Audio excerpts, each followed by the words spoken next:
of like group only, you know, there's a lot of extra people. Okay.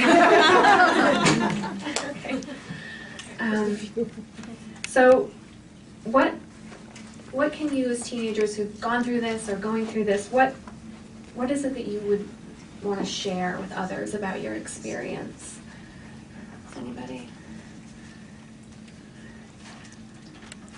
Is there anything in particular? Should I ask for more? All right. Let's start with this one. If you could tell other teens something about your experience, maybe that they wouldn't know, what would it be? What would you tell them? I'd probably tell them that cancer is a very serious thing and that a lot of people do not survive from it, but most people do. And some people don't take it as a serious thing. They kind of take it as a joke. And is that what you found through your experience? That some people kind of thought it was a joke or didn't quite get how serious it is? Okay. Yeah. Anybody else? What's your name? Megan Collins. Megan Collins. Megan, spell Megan. Sure. My name is Sheila, and what I tell my fellow teens about my experience, what I found out is that I always say this, but I guess just repeating it makes it emphasizes like the point. But for me, positivity and how you go through the experience all depends on you. It's all what you want it to become. You have the decision of it being a positive experience or a negative experience. The more positive you are, I think, for me, the better the chemo works. The less pain I feel, like this, I guess I feel good. 'Cause I don't know if I heard this, I don't know if it's true or not, but if you're happy, your body is more alkaline.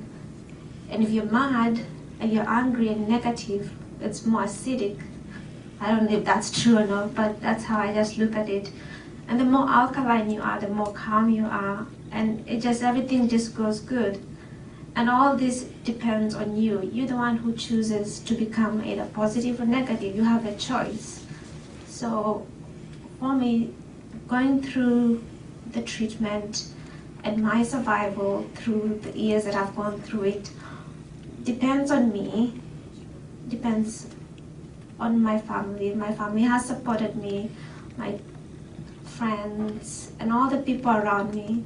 But it's how I take it. They could be there, but then I not appreciate them.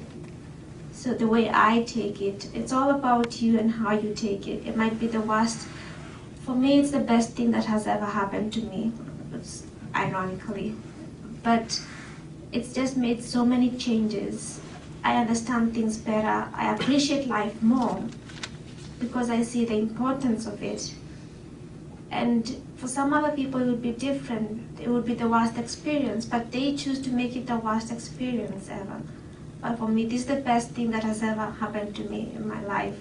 Changed my perspective about life, changed so many things, made 1,000 friends, like 1,000 more friends than I've made 1,000 more friends than I actually would have, like, I wouldn't have the chance to make them if I was feeling well and continued on with my life if I didn't have the cancer or anything.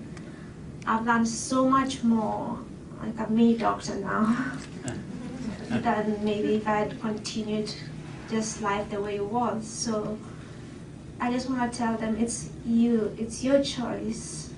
You choose, you have the choice to either make it a positive or a negative experience.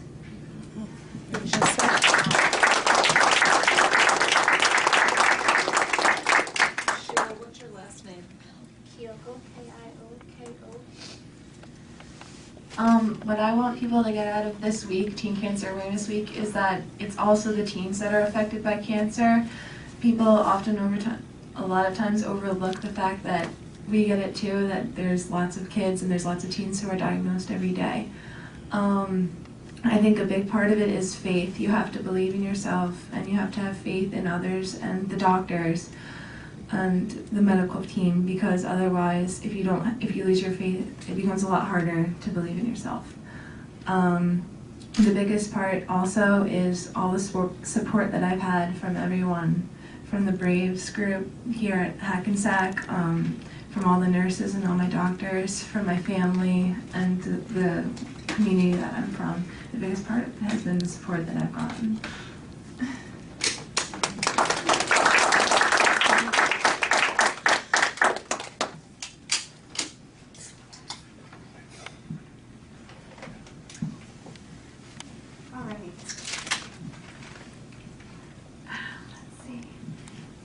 So this is going along with raising awareness for other teens.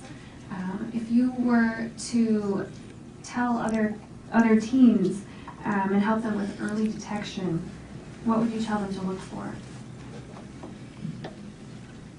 Or what did you see? What did you notice?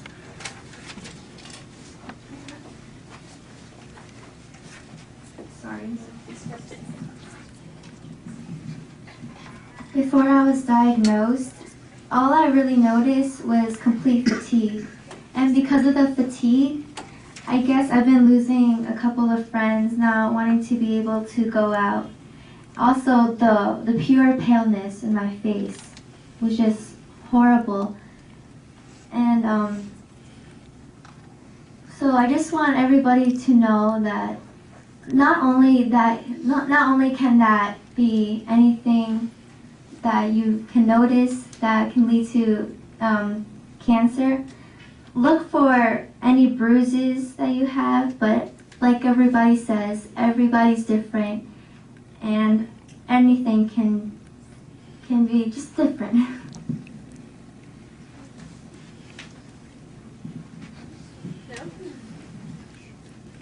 Okay. I would tell for early detection, if you're not feeling well for a long period of time, obviously something's wrong and you have to get checked out by the doctor. For me, I had telltale signs of what I was diagnosed with, but it took a really long time for me to figure that out because I wasn't unaware and nobody would expect it to be cancer. So the biggest thing is notice how you feel and notice how, if your body's not acting how it normally does, then something might be wrong. Anybody else? Yeah. One whole point is that like know your body, know how you feel, like observe your body, know when you're feeling normal, and just like be able to notice the small things that may not seem as normal as you would feel on a normal day.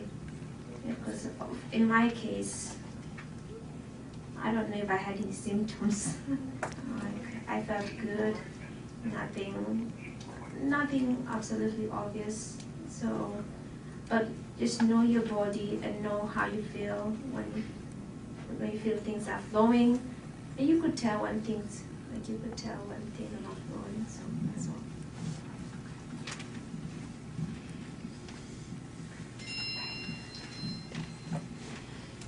So, you get diagnosed and these things happen, and so then what happens? How did your friends treat you when you were first diagnosed, and what would you have wanted your friends to do or say after that?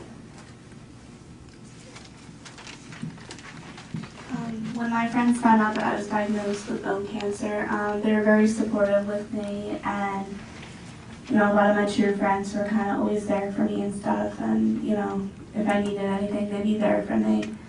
But I think that when you get better, I think your friends should still be there for you, because anything else could happen. Like if you get sick again, and you won't have you'll have people there for you, like your family and stuff, but you will need other friends too. So yeah.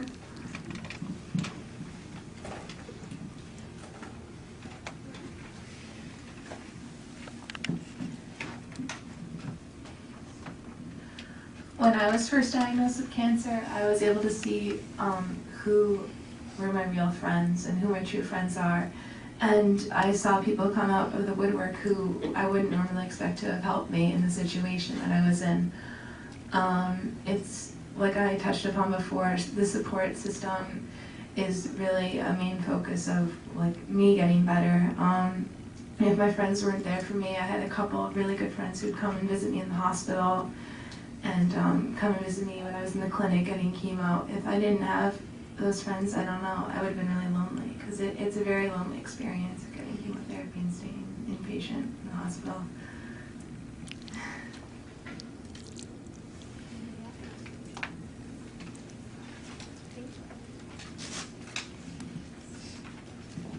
Okay, so I know we mentioned before, but Teen Cancer Awareness Week is now every year, the third week in January. And this is the first one. So what would you as teens like to see in future Teen Cancer Awareness Weeks?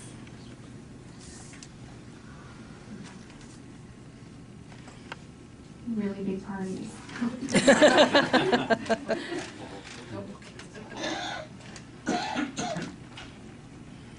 Anybody?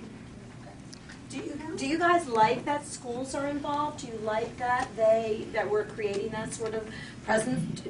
Do you think that's a good thing? Should we foster more of that? Is there some other environment that we need to say, wake up, you need to let us know? Yes.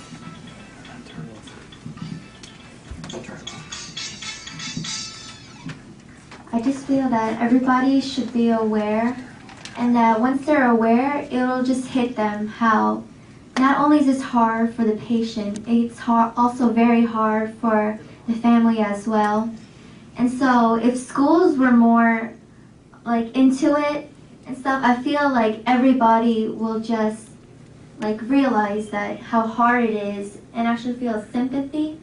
Because in my school, when I see kids around, sometimes kids treat me differently, kids treat me the same, and some kids really have no idea, which can be a good thing or not.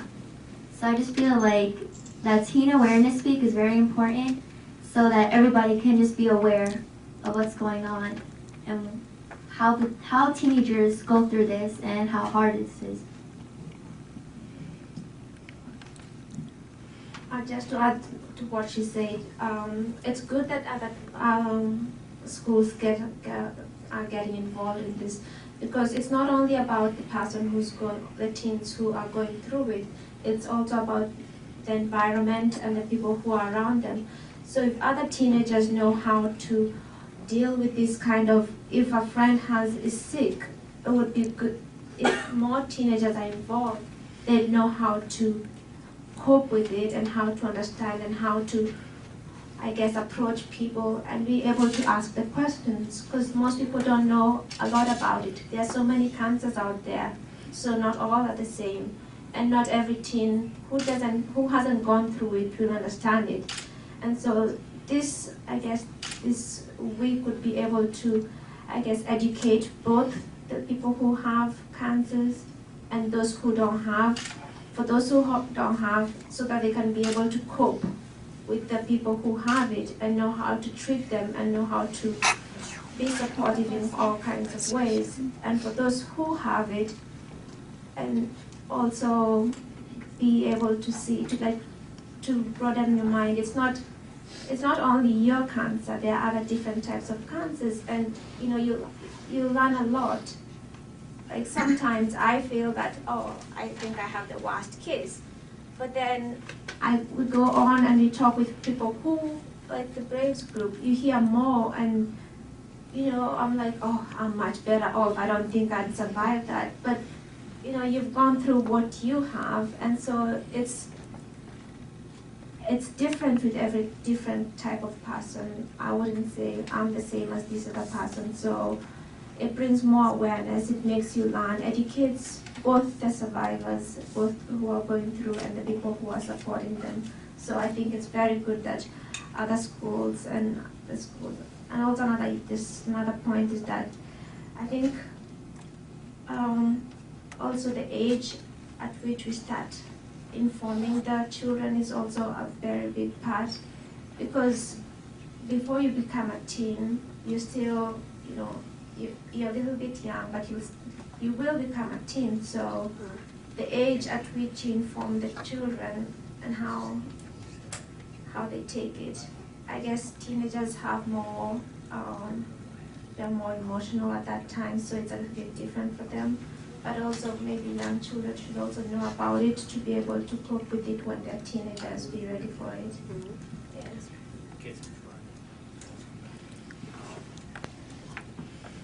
I was just thinking to myself, if I hadn't gotten sick and my best friend was diagnosed, would I have known how to handle it? And I think that Teen Cancer Awareness Week offers the perfect opportunity for teens and people who may have to deal with future diagnoses in the future, a chance to understand what it's really like for the survivors and for the people who are dealing with cancer right now. So this week provides an opportunity, and it's great that the schools are adopting this week, informing everyone.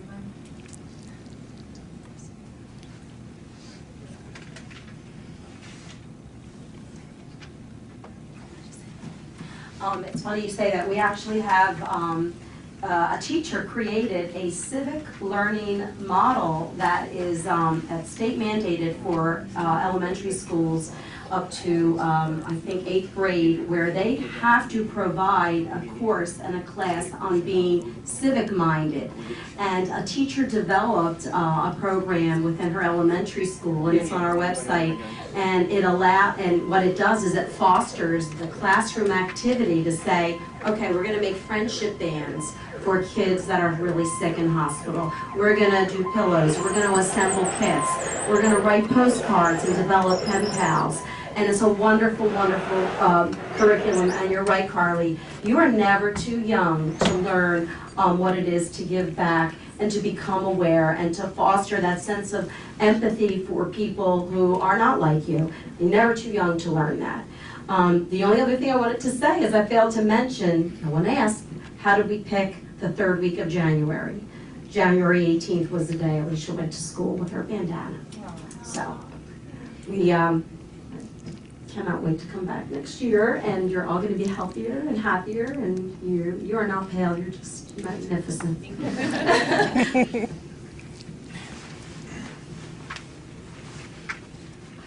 I have a question. Yeah. This is probably for Giselle, because I think Giselle will know the answer to this. Giselle, where does New Jersey stand in this whole Teen Cancer Awareness Week effort? Are we the first state in the country? Absolutely. We are. I'm glad Nobody yes. said that. Yes. I did not know that. And we're I did not- actually- Nobody told me. Did anybody here know that? No. Probably everybody, right? No. No, see, nobody, I'm glad I asked. All right. And not only that, you should we should be very proud, because we are now going out to Congressman Menendez and Congressman Rob Andrews, who are our legislative leaders in Washington, and proposing this to be a national week that's celebrated.